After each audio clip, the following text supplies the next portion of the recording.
لشکر د معارف یو لوړ منام لوړ مونو شان دی بے علم ژوندون ګران دی بے علم ژوندون ګران دی لشکر د معارف یو لوړ منام لوړ مونو شان دی پوهنې وزارت کې د دیني علومو د ازموینې ممتاز زده کوونکي وستایل شول.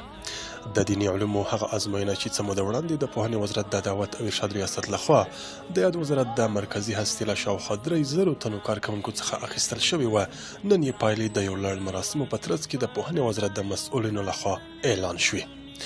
یاد مراسم د کلام الله مجید د څو مبارکو آیتونو په تلاوت سره پیل شول چې پکې د دغه وزارت د دعوت او ارشاد رئیس مولوي جمعه خان سروري، یو شمېر اداري مسؤلینو او کارکوونکو حضور درلود. د پوهنې وزارت د دعوت او ارشاد رئیس وویل: د شکر ځای ده، الحمدلله ثم الحمدلله چې موږ او تاسې په یو داسې مجلس باندې سره یو ځای سوي یو چې هغه زموږ او ستاسې د کامیابۍ مسله ده. کامیابي مو په څه شي کې ده؟ کامیابي مو په دین کې ده. د دین په زده کړه کې کامیابي ده، دا ډېره لویه خبره ده.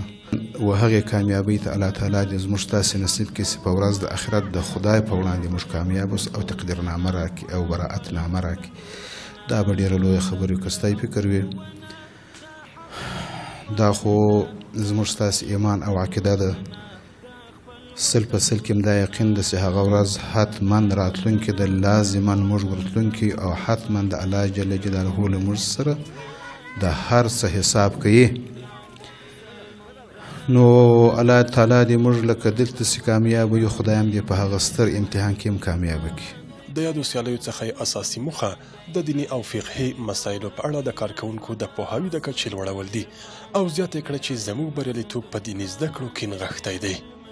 همدارنګه نوموړي هوډ څرګند کړ چې د کارکوونکو د علمي ظرفیتونو د لوړولو دغه لړۍ به همداسې دوام ولري او په دې اړه به ډیر ژر منسوبینو ته په پښتو او دري ژبو یو ښوونیز کتاب چمتو شي. د غونډې په پای کې 18 تنه هغه ممتاز زده کوونکي چې په یاده ازموینه کې لوړې نمرې اخیستې وې په ډالیو وویاړل شول.